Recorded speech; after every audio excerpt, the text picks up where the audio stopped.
बारामती पोटनिवडणुकीमध्ये उद्धव ठाकरेंनी सुनेत्रा पवारांना पाठिंबा दिल्याची सूत्रांची माहिती आहे। ठाकरे लवकरच पत्रकार परिषद घेऊन या संदर्भात आपली भूमिका जाहीर करतील। सगळ्यांनी मन मोठं करावं, निवडणूक बिनविरोध व्हावी असं आवाहन मुख्यमंत्री फडणवीसांनी केलंय। तर काँग्रेस बारामतीमध्ये उमेदवार देणार असल्याचा पुनरुच्चार सपकाळांनी केलाय। बारामती विधानसभेच्या पोटनिवडणुकीसाठी उद्धव ठाकरेंनी सुनेत्रा पवारांना पाठिंबा दिलाय अशी माहिती सूत्रांकडून मिळते। बारामतीमध्ये पाठिंबा द्यावा अशी विनंती सुनेत्रा पवारांनी उद्धव ठाकरेंना फोन करून केली होती। ठाकरे आणि पवार कुटुंबाचे जिव्हाळ्याचे संबंध आहेत। उद्धव ठाकरेंच्या सरकारमध्ये अजित पवारांनी उपमुख्यमंत्री म्हणून काम केलं होतं। त्यामुळे सुनेत्रा पवारांच्या विनंतीनंतर मातोश्रीवर झालेल्या चर्चेमध्ये सुनेत्रा पवारांना पाठिंबा देण्याबाबत ठरलं। उद्धव ठाकरे लवकरच पत्रकार परिषद घेऊन या संदर्भात आपली भूमिका जाहीर करतील। दुसरीकडे बारामतीची पोटनिवडणूक बिनविरोध होण्यासाठी सगळ्यांनी मन मोठं करावं असं देवेंद्र फडणवीसांनी म्हटलंय। सर्वच पक्षांनी सुनेत्राताईंना पाठिंबा दिला पाहिजे। माझी अशी सर्वांना विनंती असेल की ही पोटनिवडणूक बिनविरोध झाली तर महाराष्ट्राला साजेशी अशा पद्धतीनं ही परिस्थिती होईल। मला असं वाटतं सगळ्या पक्षांनी मन मोठं करून बिनविरोध निवडणूक केली पाहिजे। उमेदवार ठरवण्यासंदर्भात त्यांच्या पक्षामध्ये हालचाली सुरू आहे। हा त्यांच्या पक्षाचा एक निर्णय आहे। महाविकास आघाडीत जरी असलो अजितदादा पवार हे माननीय उद्धव साहेबांचे मुख्यमंत्री असताना अत्यंत विश्वासू आणि निकटचे सहकारी होते। त्याच्यामुळे मला असं वाटतं की माननीय उद्धव ठाकरे साहेब आपल्याशी या विषयावर बोलतील। काँग्रेसनं मात्र बारामतीची पोटनिवडणूक लढवण्याचा निर्णय घेतलाय। उद्या दुपारपर्यंत बारामती आणि राहुरी पोटनिवडणुकीसाठी उमेदवार जाहीर करू असं काँग्रेस प्रदेशाध्यक्ष हर्षवर्धन सपकाळ यांनी म्हटलंय। तर पटोलेंनी मात्र काँग्रेस पक्षाचा निर्णय आपल्याला माहिती नाही असं म्हटलंय। दोन्ही ठिकाणच्या ज्या जागा आहेत या सर्व स्त्रोत आहे की तुतारी चिन्हावर राष्ट्रवादी या निवडणुका लढल्या होत्या। ते लढत नसतील तर काँग्रेस त्या ठिकाणी लढण्याकरता तयार आहे अशी सविनय भूमिका ही काँग्रेस पक्षाची होती आहे। त्यामुळे जी भूमिका होती त्या भूमिकेवर काँग्रेस ठाम आहे आणि उद्या दुपारपर्यंत याचा अंतिम निर्णय हा घेतला। अशा घटना झाल्यानंतर त्याला बिनविरोध करायची एक परंपरा काँग्रेसनीच त्यावेळेस गोपीनाथ मुंडेजींच्या गेल्यानंतर काँग्रेसने केलेली होती। जी महाराष्ट्रात परंपरा राहिलेली आहे त्या परंपरेचं पालन करावं अशा पद्धतीची भूमिका आमची आहे। पण अध्यक्षांनी जाहीर केल्यानंतर आता अध्यक्ष कॅन्डिडेट काय देतात, पक्षाने काय निर्णय घेतला हे मला माहिती आहे। बारामती पोटनिवडणुकीच्या पार्श्वभूमीवर जय पवार स्वतः लक्ष घालतायत। जय पवार बारामती तालुका आणि शहरातील कार्यकर्त्यांना मार्गदर्शन करतायत। आज तुम्ही बघितलं असेल तर आजोबा म्हणजे पवार साहेबांचं पण एक बातमी आली की ते पण आग्रह करतायत बिनविरोध व्हायला पाहिजे। मला वाटतं की बारामतीकरांना सगळ्यांनाच वाटतं की ही निवडणूक बिनविरोध व्हायला पाहिजे, कारण दादांचे अनेक वर्षांपासून काम प्रेम सगळ्यांना समोर दिसतंय आणि कसं हे एकदम दुःखातली गोष्ट आहे की ही निवडणूक आज आपल्या समोर आली आहे। त्याच्यामुळे मला वाटतंय की सगळेच बारामतीकर दादांचं कुटुंब असून त्यांच्या पण मनात भावना आहेत की ही निवडणूक बिनविरोध व्हायला पाहिजे। तर खरात आणि नेत्यांमधील सीडीआर अंजली दमानिया यांना कुठून मिळाला असा सवाल जयश्री खाडीलकर यांनी केलाय। दमानियांना ताब्यात घ्या अशी मागणी सुद्धा त्यांनी केली। तर दमानियांना मुख्यमंत्री कार्यालयातून माहिती मिळते असं संजय राऊत म्हणाले। दरम्यान मला अनोळखी व्यक्तीकडनं माहिती मिळाली असं उत्तर यावर अंजली दमानिया यांनी दिलंय। अशोक खरातचे सीडीआर अंजली दमानियांना कसे मिळाले याची चौकशी करण्याची मागणी ज्येष्ठ पत्रकार जयश्री खाडीलकर यांनी केली आहे। अशोक खरात सोबत रुपाली चाकणकर, एकनाथ शिंदे, चंद्रकांत पाटील आणि आशिष शेलारांचे कॉल झाले होते असा दावा दमानियांनी केला होता। दमानियांनी अशोक खरातचा सीडीआर सोशल मीडियातही शेअर केला होता। त्यावरून खाडीलकरांनी दमानियांना ताब्यात घेण्याची मागणी केली आहे। प्रेसला सगळं सांगून टाकलं आणि एक खळबळ माजवलीत। अंजली दमानिया या चंदीगडून आल्या की त्यांना ताबडतोब पोलिसांनी ताब्यात घेतलं पाहिजे आणि त्यांना विचारलं पाहिजे की तुम्ही या सगळ्यांची बदनामी कशाच्या आधारे केली। हा सीडीआर तुम्हाला पाठवलाय त्याची तुम्ही शहानिशा केली होती का नव्हती केली। ज्या माणसाने हे सीडीआर पाठवलाय तो माणूस तुम्हाला माहिती नसताना या सीडीआर मधली माहिती, कथित माहिती तुम्ही अशी उघड का केलीत। मला एका अनोळखी व्यक्तीकडनं ही आली आहे आणि मी जेव्हा जेव्हा लढते तेव्हा अशी असंख्य माहिती माझ्यापर्यंत येते हे देखील मी म्हटलं होतं। पण ही माहिती मी आधी डीजी ऑफिस, सीएम ऑफिस आणि तेजस्वी सातपुते मॅम ज्या SITच्या अध्यक्ष आहेत त्यांच्याकडे पाठवली होती। दमानिया यांच्याकडे सीडीआर कुठून आला असा प्रश्न सर्वांनाच पडल्याचं सुषमा अंधारेंनीही म्हटलंय. तर दमानियांना मुख्यमंत्री कार्यालयामधून सर्व माहिती मिळते असा दावा संजय राऊतांनी केलाय. की ज्याच्याकडे एक चिकार नेटवर्क आहे, तरी आम्ही सतत म्हणतोय की आम्हाला SITने सीडीआर द्यावी. आम्ही पोलिसांना कायदेशीर मागणी करतो. अगदी त्याच वेळेला जर दमानिया माहिती बाहेर काढत असतील तर दमानियांना माहिती पुरवतो कोण, दमानियाचे स्रोत कोण, दमानियांनी सांगितलं पाहिजे. अंजली दमानिया या एक सामाजिक कार्यकर्ता आहेत, पण त्या रॉच्या प्रमुख नाही, किंवा महाराष्ट्राचं जे काय इंटेलिजन्स डिपार्टमेंट आहे पोलीस खात्याचे त्याच्या प्रमुख आहेत का? म्हणजेच त्यांना ही सगळी माहिती मुख्यमंत्री कार्यालयातून दिल्याशिवाय त्यांच्यापर्यंत पोहोचणार नाही. इतकी गुप्त माहिती जी आहे, इतकी गुप्त माहिती कोणी व्यक्तिगत माणूस देऊ शकत नाही. देवेंद्र फडणवीस यांच्या टार्गेटवर त्यांनी एक निशाणा धरलेला आहे. तो निशाणा धरला का वगैरे धरला तो आता तुम्हाला कळेल हा निशाणा काय आहे तो. आमचे नेते आदरणीय एकनाथजी शिंदे साहेब यांना एका शाखा प्रमुखाने जरी कॉल केला तरी ते उचलतात. एखाद्या सर्वसामान्य कार्यकर्त्यानं किंवा एखाद्या शेतकऱ्यानं जरी त्यांना फोन केला तरी सुद्धा ते उचलतात. I think he was the most accessible CM. Bachchu Kadu यांची कथित ऑडिओ क्लिप फॉरेन्सिक कडे पाठवण्यात आली आहे. हत्येचा कट रचनाची बच्चू कडूंची कथित ऑडिओ क्लिप व्हायरल झाली होती. दरम्यान मुख्यमंत्र्यांना भेटून चौकशीची मागणी करणार अशी माहिती आमदार तायडे यांनी दिली. प्रवीण तायडेंच्या चुलत भावाच्या हत्येचा कट रचल्याच्या आरोपाखाली कडूंवर गुन्हा दाखल झालाय.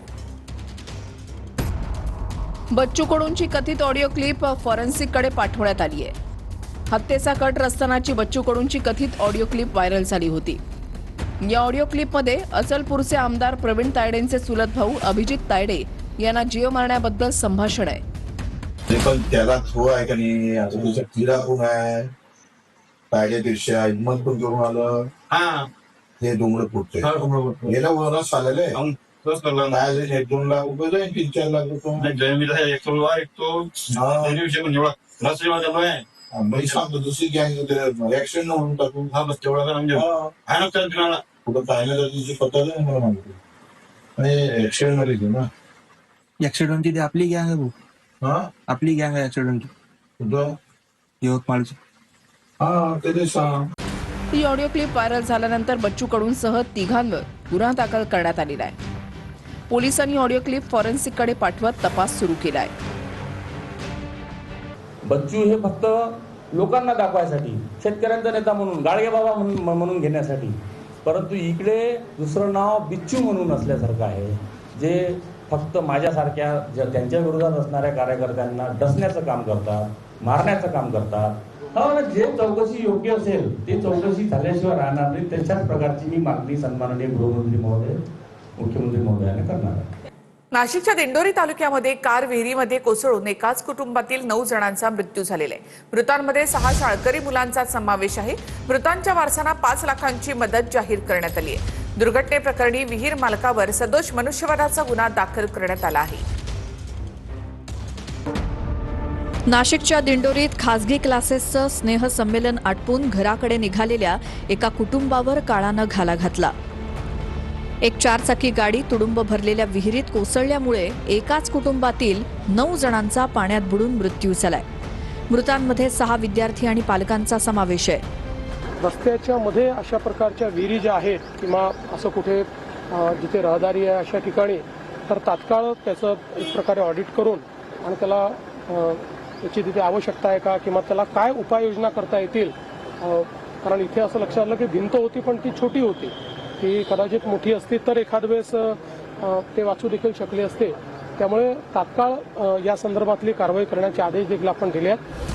कार ज्या विहिरीत बुडली त्या विहिरीची मंत्री गिरीश महाजन आणि मंत्री नरहरी झिरवाळ यांनी पाहणी केली.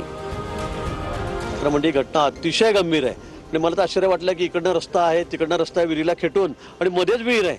असं कसं होऊ शकतं याची सगळी चौकशी केली जाईल. ज्यांची विहीर आहे समोरच ते राहत आहेत त्यांच्यावर सुद्धा रितसर गुन्हा दाखल झालेला आहे. अशी बरोबरी विहीर आहे ती विहीर आम्ही त्या ठिकाणी बुजून टाकतो. त्यामुळे मुख्यमंत्री महोदयांची मी आताच आपल्यासमोर बोललेलो आहे. 5-5 लाख रुपये देण्याची घोषणा, मदत देण्याची घोषणा या ठिकाणी केलेली आहे. त्यांच्या घराला त्यांनी कंपाऊंड केलंय आणि मग विहिरीला का कंपाऊंड करू नये किंवा नगरपालिकेची जबाबदारी होती का त्यांनी संरक्षण त्या ठिकाणी करायला हवं होतं. तर त्याच वेळेला ते व्हायला पाहिजे होतं पण झालेलं नाही. ते त्याच्यावर विहीर मालकावर तसा गुन्हा दाखल केलेला आहे. या प्रकरणी विहीर मालकावर गुन्हा दाखल करण्यात आलाय. प्रशासनाच्या आणि विहीर मालकांच्या हलगर्जीपणामुळे 9 जणांचा बळी गेल्याचा आरोप गावकऱ्यांनी केलाय. तिची हाईट पण मोठी पाहिजे होती आणि त्या विहिरीवर लवकरात लवकर कारवाई करून ती विहीर पूर्णपणे बुजवली पाहिजे. मुख्यमंत्र्यांना मी आवाहन करतो. झालं काय गोंधळ झाला? काल कार्यक्रम संपल्यानंतर गाडी तिथून निघाली. विहीरचा अंदाज आला नाही आणि विहीरला कथाडा वगैरे संरक्षण भिंत वगैरे कसलं काहीच नसल्यामुळे ती विहिरीमध्ये सरळ गाडी गेली. स्थानिकांच्या माहितीनुसार जर तिथं वारंवार अपघात होत असतील तर प्रशासनाने पूर्वीच तिच्यावरती कारवाई करणे गरजेचं होतं. आज हे 9 निष्पाप जीव गेले नसते आणि आज जे निष्पाप जर गेलेले त्याला तेवढं जबाबदार सरकारी यंत्रणा पण आहे. दरम्यान अपघातानंतर प्रशासनाने विहीर बुजवण्याचा निर्णय घेतलेला आहे. विहीर बुजवण्याचं काम युद्धपातळीवर सुरू करण्यात आलंय. तर रस्त्याच्या मध्येच असणारी ही विहीर मृत्यूचा सापळा ठरली. नेमका अपघात कसा झाला ते आपण पाहूया. इथं हीच ती विहीर आहे. त्या बाजूला हा मुख्य रस्ता. अपघातग्रस्त गाडी या बाजूने येत होती. इथून वळण घेऊन त्यांना मुख्य रस्त्यावर यायचं होतं. मात्र रात्रीच्या वेळी रस्त्याच्या बरोबर समोर असलेली ही विहीर चालकाच्या लक्षातच आली नाही. त्यामुळे कार थेट विहिरीत जाऊन 9 जणांना आपले जीव गमवावे लागले. धक्कादायक म्हणजे इतक्या धोकादायक ठिकाणी असलेल्या या विहिरीला कोणताही कठडा नव्हता. ज्यांच्या अंगामध्ये शिवराय त्यांची उंची शिवरायांसारखी होते. नितेश राणेंकडे बोट दाखवत जैन मुनी निलेश चंद्र यांनी हे वक्तव्य केलंय. निलेश चंद्र यांच्या वक्तव्यानंतर मनोज जरांगे देखील आक्रमक झाले. अफजल खान सोचने लगा याला इस बगल में दबाओ कि इस बगल में दबाओ, और जैसे इसको बगल में दबा लूंगा ऊपर से खंजर, वो सोचते रहा जैसे छत्रपति शिवाजी महाराज उनको गले से लगने लगे वैसे छत्रपति शिवाजी में वो लाने का पूरा कतरा बाहर निकाल दिया. जे स्वप्न पाहणारे लोकांना सांगतो छत्रपती शिवाजी नाही, ज्याच्या अंगात छत्रपती आहे त्याची हाईट छत्रपती शिवाजी महाराज सारखी होते. यांच्याशी तुम्ही खाजो लोक फायदे में रहेंगे तो कायदे में रहोगे. यांचे काय डोके सडे का काय? कोणाची उंची? छत्रपती आहे. स्तुती करणाऱ्यांनी काय करावं काय नाही करावं यांचे हे डोके सडलेत. बहुतेक जैन बांधवांना माझी विनंती आहे की तुम्ही काय करा, त्याला एकदा समजून सांगा. असले मुनी फिनी येत नाही, सडलेले डोक्याचे अवलादी ह्या वाद लावत्या. एखाद्या बार मराठीचे पोर असे फटकी त्यांना मग त्या मुनीरबाईला. ही मुनी नाहीये, मुनीरबाई. निजामबाई मुनीरबाई तसे मुनी. आता बातमी येते नाशिकमधून. नाशिकमध्ये व्यावसायिकांना 100हून अधिक महिलांचं लैंगिक शोषण केल्याचं समोर आलंय. व्यावसायिकाच्या टॅबमध्ये 87 अश्लील व्हिडिओ आढळलेत. गरजू महिलांना नोकरीचं आमिष दाखवून लैंगिक शोषण केल्याचा त्याच्यावर आरोप आहे. आरोपी रवींद्र एरंडेला 2 दिवसांची पोलीस कोठडी सुनावण्यात आली आहे. नाशिकमध्ये भोंदू खरातचं प्रकरण ताजं असतानाच लैंगिक शोषणाचं दुसरं प्रकरण समोर आलंय. एका व्यावसायिकानं 100हून अधिक महिलांचं लैंगिक शोषण केल्याची धक्कादायक माहिती समोर आली आहे. गरजू महिलांना नोकरीचं आमिष दाखवत शोषण केल्याचा हा आरोप आहे. नाशिक इगतपुरीतील हॉटेलमध्ये अत्याचार झाल्याची माहिती आहे. पीडितांना कळून न देता चित्रीकरण देखील करण्यात आलं. व्हिडिओ ब्लू फिल्म म्हणून विक्री केल्याचा संशय आहे. ब्लॅकमेलिंगद्वारे पैशांची मागणी झाली का या संदर्भात तपास सुरू आहे. पीडितांमध्ये अंगणवाडी सेविका, आशा वर्कर, कंपनी कामगार, घरकाम करणाऱ्या महिलांचाही समावेश आहे. आरोपीवर बलात्कार आणि अॅट्रॉसिटी कायद्याअंतर्गत गुन्हे दाखल करण्यात आले. हे प्रकरण समोर कसं आलं ते बघूया. व्यावसायिकाच्या कार्यालयातून एकानं टॅब चोरी केला. चोरट्यानं टॅबमधील व्हिडिओ व्हायरल करण्याची धमकी दिली. त्यानं 12 लाखांच्या खंडणीची मागणी केली. व्यावसायिकानं खंडणी विरोधात पोलिसात तक्रार केली. 10,000ची खंडणी देताना पोलिसांनी 4 संशयितांना ताब्यात घेतलं. तक्रार करणाऱ्या व्यावसायिकावरही पोलिसांना संशय आला. तपासानंतर व्यावसायिकाच्या टॅबमध्ये 87 अश्लील व्हिडिओ आढळले. व्यावसायिकाकडून 4 मोबाईल, 2 पेनड्राईव्ह आणि 1 मेमरी कार्ड जप्त करण्यात आलंय. या प्रकरणातील इतर स्पॉट्स आणि लिंकचा सातपूर पोलिसांकडून तपास सुरू आहे. भारतामध्ये इराणमधून कच्चा तेल घेऊन येणारं जहाज अचानक चीनच्या दिशेनं वळवण्यात आल्यामुळे खळबळ उडाली आहे. पेमेंटच्या समस्येमुळे हे जहाज चीनकडे वळवण्यात आल्याची चर्चा होती. मात्र या वृत्ताचं खंडन भारत सरकारकडनं करण्यात आले. जागतिक तेल व्यापारामध्ये जहाजांचे मार्ग बदलणं ही एक सामान्य प्रक्रिया आहे, असं स्पष्टीकरण सरकारकडनं देण्यात आले. तब्बल 7 वर्षानंतर इराणकडनं हे तेल येणार होतं, मात्र हे जहाज चीनकडे वळवण्यात आलं आहे.